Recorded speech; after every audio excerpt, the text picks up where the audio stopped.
Selamat pagi, Bapak, Ibu, Saudara yang diberkati Tuhan. Kami mengucapkan selamat beribadah walaupun hanya dari rumah. Saya persilakan saudara bangkit berdiri. Kita akan menyerahkan ibadah ini ke dalam tangan Tuhan. Pertolongan kita adalah dalam nama Bapa, Putra dan Roh Kudus. Amin. Silakan duduk. Selamat pagi Bapak, Ibu, Saudara, Saudari dimanapun Anda berada. Kita akan memulai ibadah kita walaupun melalui online.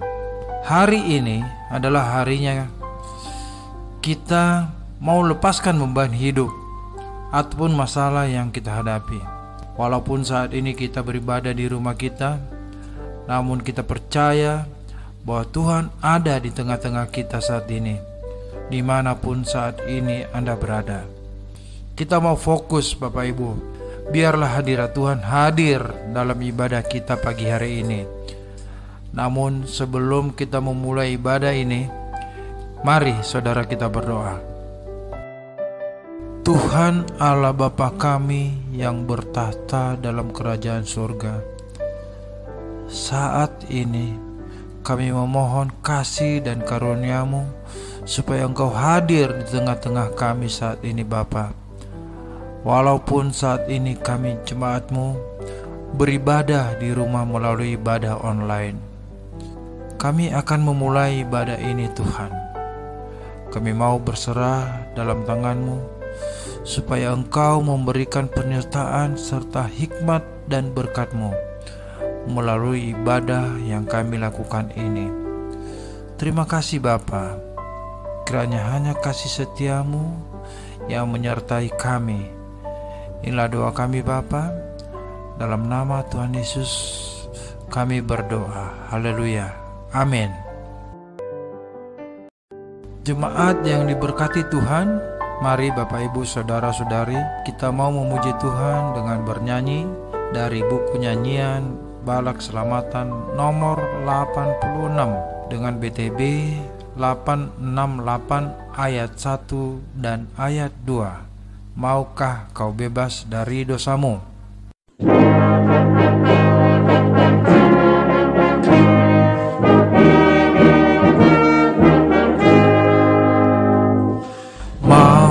Kau bebas dari dosamu, darah Tuhan yang berkuasa.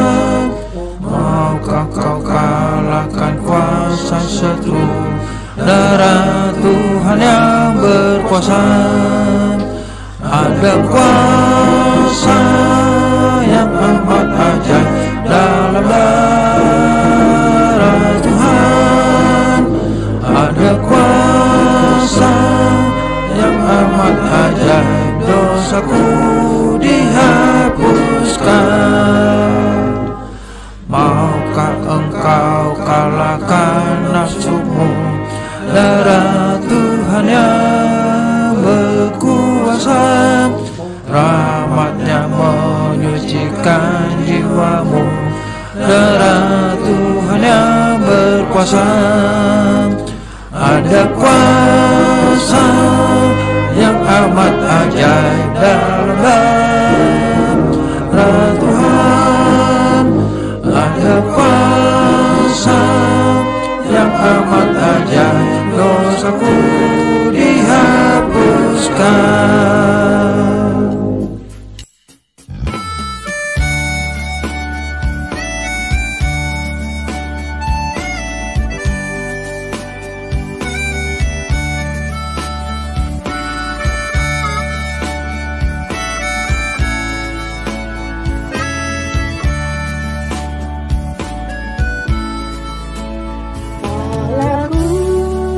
Cari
Saudara yang diberkati Tuhan, saat ini kita mau mengumpulkan persembahan kolekte kita buat pekerjaan Tuhan. Namun sebelumnya kita mau berdoa. Tuhan Allah Bapa kami, segala ungkapan syukur hanya kepadamu Bapa di surga. Oleh karena kasih karunia dan berkat yang kami terima dan nikmati hingga saat ini, kami tahu dan percaya semua berkat yang kami terima itu Bapa, karena kemurahan Tuhan dalam kehidupan kami. Saat ini ya Bapa, hendak memberikan persembahan yang sudah kami siapkan masing-masing Bapa.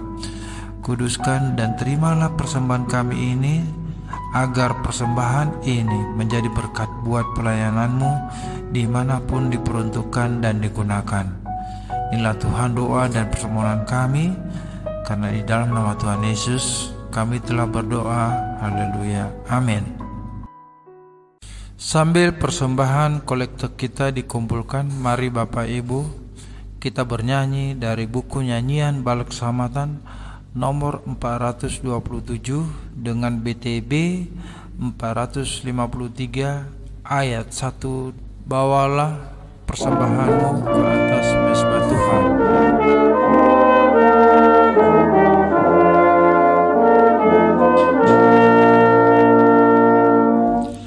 Bawalah persembahanmu ke atas mezbah Tuhan, serahkanlah dengan iman padanya sebagai kurban. Serahkan dirimu sekarang, beri yang terbaik pada Tuhan, dan rela menyangkal diri serta berani berkorban, dan rela menyangkal diri serta berani berkorban. Mari Bapak Ibu kita berdoa syafaat bersama-sama. Bapa kami yang ada dalam sorga, kami bersyukur ya Bapa atas kasih dan kebaikan-Mu yang telah memilih kami untuk beroleh anugerah keselamatan.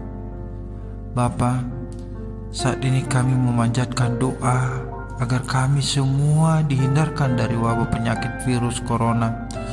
Kami memohon perlindungan-Mu ya Bapa untuk diri kami, untuk keluarga kami, dan untuk orang-orang yang kami sayangi. Kiranya Engkaulah ya Tuhan yang menjadi benteng perlindungan kami dari virus-virus tersebut, sehingga tidak ada satupun virus corona yang dapat menyerang kami. Sebab Engkaulah yang membentengi kami, sehingga berkat hikmat-Mu dapat segera ditemukan vaksin untuk melawan dan mencegah serangan virus corona ini. Kami juga berdoa untuk orang-orang yang secara khusus Tuhan jemaat-Mu yang saat ini sedang menderita dari segala macam sakit penyakit, segala kelemahan tubuh. Kiranya Engkaulah ya Tuhan yang menyembuhkan jemaat-Mu dari segala macam penyakit, dari segala macam kelemahan tubuh Tuhan. Kami percaya bahwa oleh belur-belur Tuhan Yesus segala sakit penyakit yang jemaat-Mu derita, kiranya Tuhan Yesus sembuhkan. Juga Tuhan kami berdoa untuk jemaat-Mu yang saat ini Tuhan mengalami situasi ekonomi yang sangat sulit. Tuhan, kiranya Engkau memberkati mereka. Penuhilah kebutuhan, berkatilah Tuhan kebutuhan ekonomi mereka. Tuhan, bukakan kiranya jalan agar jemaat-Mu dapat tercukupi untuk menghadapi segala ekonomi dan situasi yang saat ini Tuhan. Juga kami berdoa Tuhan untuk pemerintahan kami, mulai dari presiden sampai yang paling bawah. Tuhan, berikan kesehatan kepada mereka dan juga bijaksana agar dapat memimpin negara kami ini, negara yang kami cintai Tuhan, dengan pertolongan daripada Tuhan. Secara khusus juga Tuhan kami berdoa untuk pemimpin gereja Belaksamatan di seluruh Indonesia ini, para opsir dimanapun mereka berada Tuhan saat ini, kiranya Tuhan Yesus menolong dan memberkati mereka.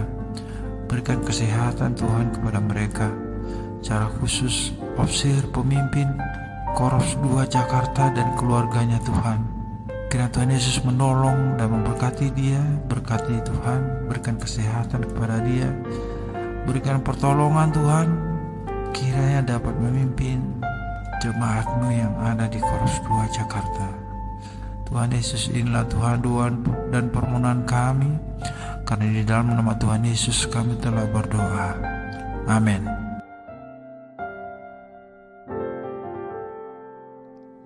Selamat pagi Bapak Ibu Saudara diberkati oleh Tuhan.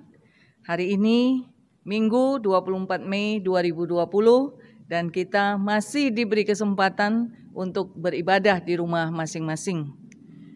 Apa kabar Bapak Ibu Saudara semua? Kami dari rumah Tuhan berharap Bapak Ibu Saudara semua dalam keadaan baik dan sehat serta diberkati oleh Tuhan. Pagi ini saya mengajak kita membaca firman Tuhan dari Kisah Para Rasul pasal yang pertama, ayat 12 hingga ayat yang ke-14. Lembaga Alkitab memberi tema Rasul-Rasul menanti-nanti. Demikian firman Tuhan. Maka kembalilah rasul-rasul itu ke Yerusalem dari bukit yang disebut Bukit Zaitun, yang hanya seperjalanan sabat jauhnya dari Yerusalem. Setelah mereka tiba di kota, naiklah mereka ke ruang atas, tempat mereka menumpang. Mereka itu ialah Petrus dan Yohanes, Yakobus dan Andreas, Filipus dan Thomas, Bartolomeus dan Matius, Yakobus bin Alfeus, dan Simon orang Selot, dan Yudas bin Yakobus. Mereka semua bertekun dengan sehati dalam doa bersama-sama dengan beberapa perempuan serta Maria ibu Yesus dan dengan saudara-saudara Yesus. Bapak Ibu Saudara yang diberkati oleh Tuhan, minggu ini kita menantikan Roh Kudus akan dicurahkan pada hari Pentakosta. Kita akan berbicara tentang bagaimana orang-orang menantikan Tuhan.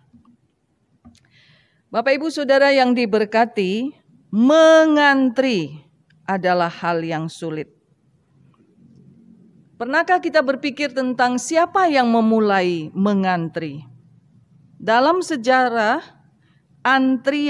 teori antrian dikemukakan pada tahun 1909 oleh seorang ahli matematika dan insinyur berkebangsaan Denmark yang bernama Agner Kraup Erlang.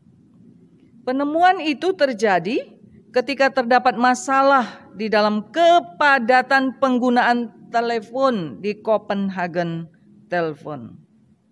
Bapak Ibu Saudara yang diberkati oleh Tuhan, teori antrian ini menjadi sesuatu yang istimewa di muka bumi pada akhirnya dan dihubungkan dengan kebudayaan, tingkat budaya suatu bangsa.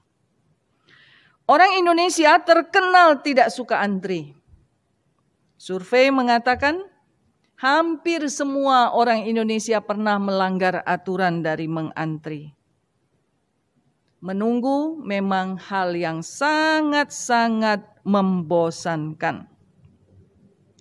Alkitab mencatat banyak peristiwa manusia-manusia menunggu, diminta oleh Tuhan untuk menunggu.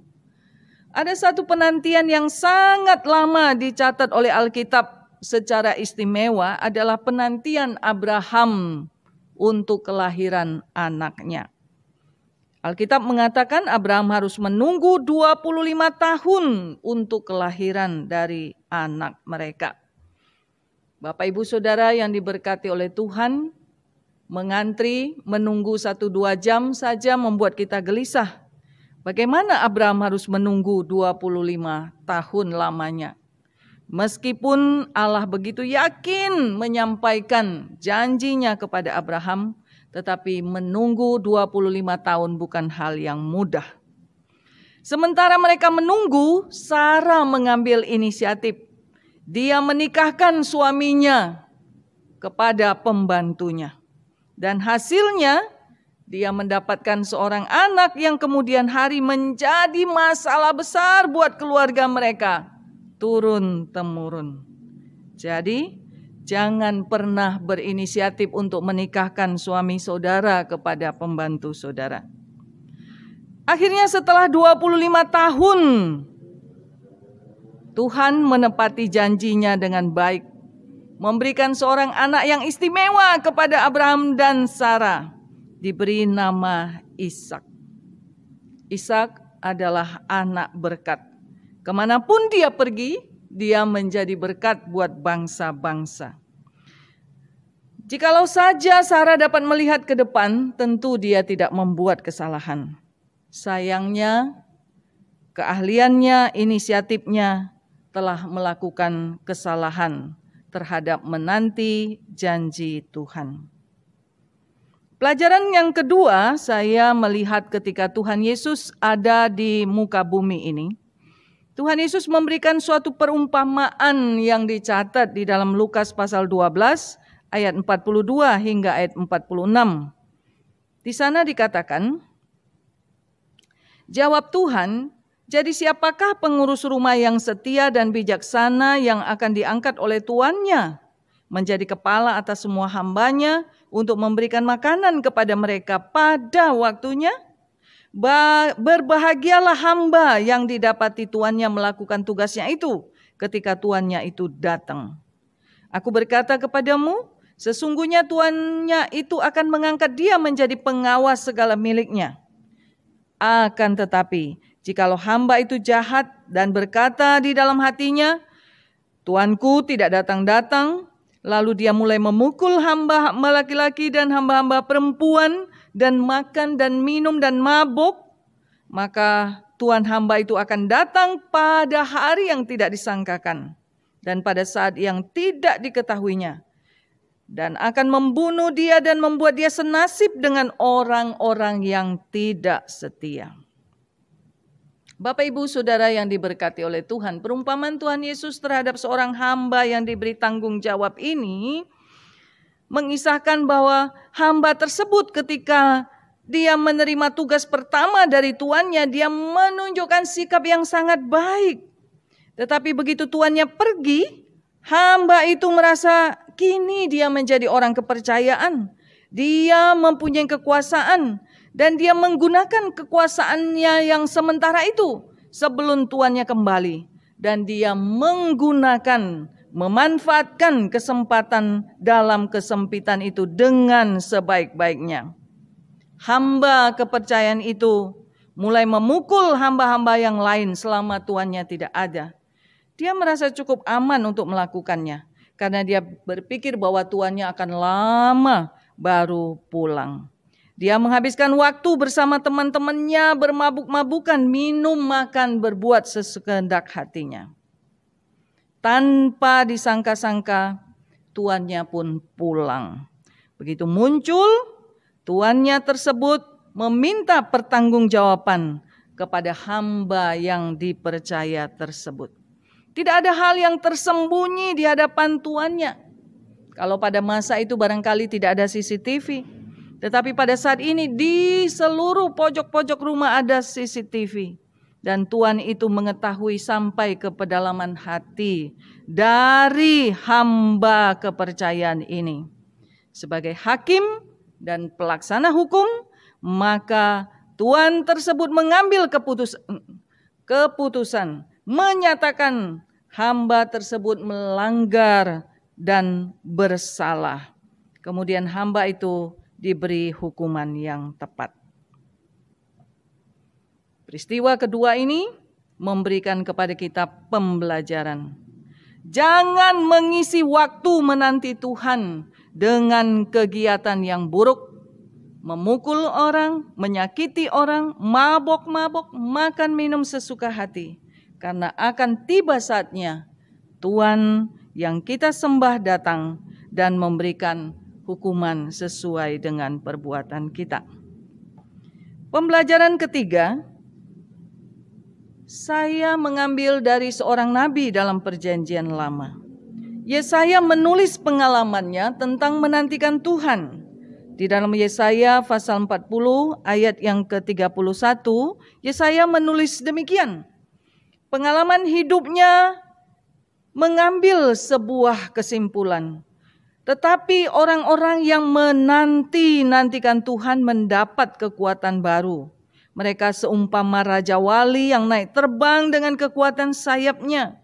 Mereka berlari dan tidak menjadi lesu. Mereka berjalan dan tidak menjadi lelah. Pengalaman Yesaya saat menantikan Tuhan. Dia membayangkan dirinya seperti seekor burung raja wali. Pada saat dia menunggu Tuhan, kadang-kadang ada badai yang datang. Tetapi karena Yesaya terus fokus kepada Tuhan dan tidak mengandalkan dirinya sendiri seperti Sarah, tidak melakukan hal-hal yang buruk seperti hamba kepercayaan, maka badai yang dihadapi oleh Yesaya itu membawa dia membubung semakin tinggi seperti Raja Wali. Raja Wali dapat terbang tinggi ketika badai datang di dalam kehidupannya. Kadang-kadang Tuhan mengizinkan kita menghadapi badai seperti pada saat ini. Dan apa yang membedakan orang-orang yang menantikan Tuhan dan orang-orang yang mengandalkan diri sendiri adalah orang yang menantikan Tuhan akan diangkat lebih tinggi di tengah-tengah badai. Badai akan menjadi berkat buat orang-orang yang tetap fokus, tetap mengandalkan Tuhan dalam kehidupannya. Kita kembali kepada pembacaan yang pertama. Ketika para murid di dalam Kisah Para Rasul menanti-nantikan janji Tuhan. Tuhan memberi pesan, jangan meninggalkan Yerusalem, karena Tuhan akan memberikan kepada mereka pengurapan. Bapak, Ibu, Saudara yang diberkati oleh Tuhan, tadi dalam pembacaan dikatakan, maka selama penantian itu para murid berkumpul di ruang atas. Mereka bersehati dan berdoa menunggu janji Tuhan. Bertekun dan sehati. Bertekun dalam doa adalah pesan yang terus-menerus disampaikan Tuhan Yesus seperti janda yang menghadapi hakim yang lalim.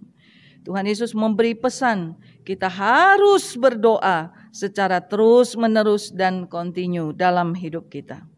Sehati adalah syarat kedua. Matius 18 ayat 19 Tuhan Yesus berkata kepada para murid, jika ada dua orang di muka bumi ini yang sepakat sehati meminta apapun kepada Tuhan, Tuhan mengabulkan.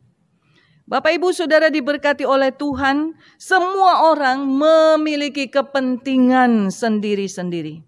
Dan luar biasa, kalau pada hari itu ada 120 orang murid berkumpul dan berdoa, mereka bukan hanya bertekun dalam doa, tetapi mereka bersepakat, bersehati, dan konsisten.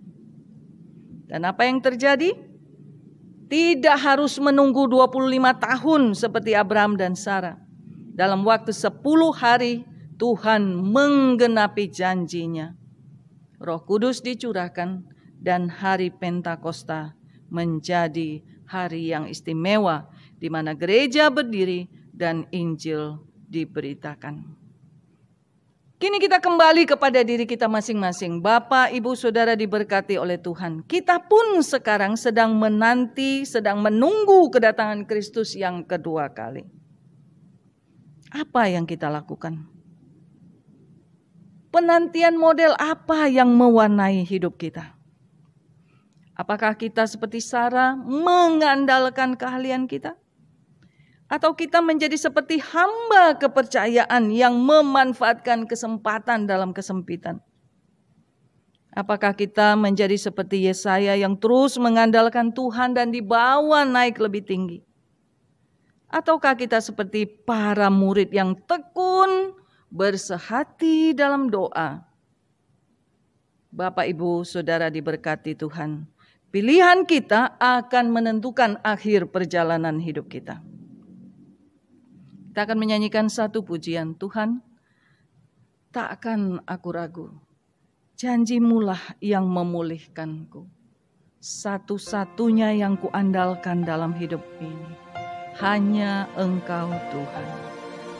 Engkau Tuhan yang setia, waktumu selalu yang terbaik.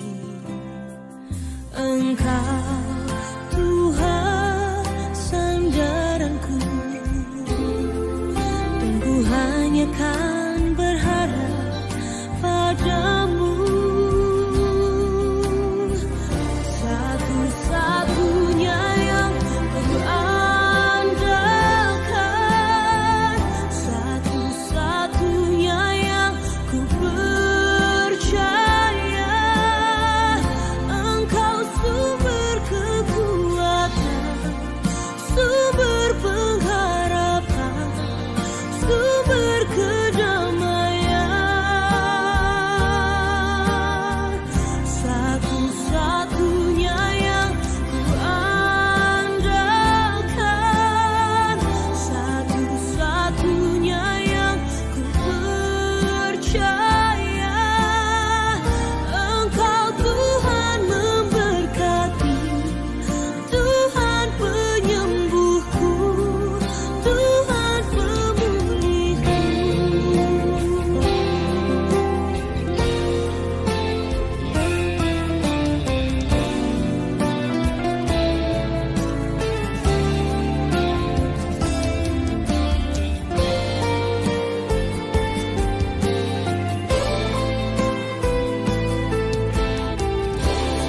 Satu-satunya yang ku andalkan,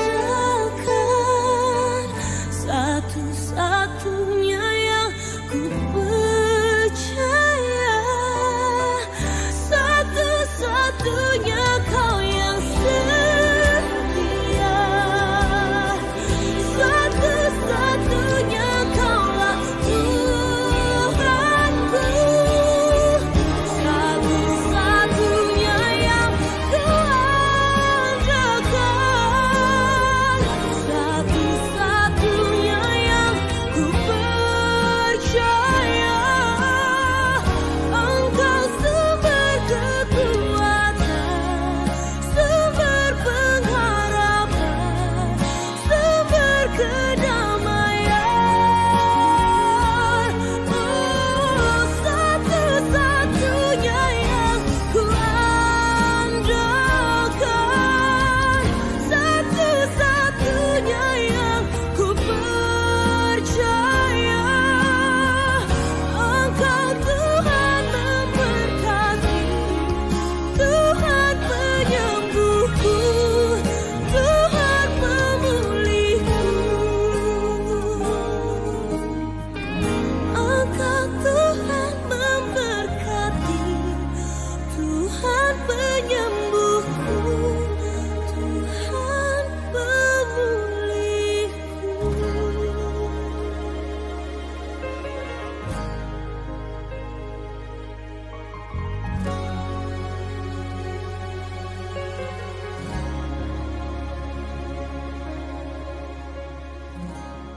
Bapak Ibu Saudara yang diberkati oleh Tuhan, mengakhiri ibadah kita pada hari ini, saya akan membacakan doa berkat buat kita sekalian. Bapak Ibu Saudara, terimalah berkat dari Tuhan. Kiranya Tuhan memberkati engkau berlimpah-limpah dan memperluas daerahmu. Kiranya tangan Tuhan menyertai engkau dan melindungi engkau dari segala malapetaka, sehingga kesakitan tidak menimpa engkau. Dalam nama Bapa dan Putra dan Roh Kudus. Amin. Amin.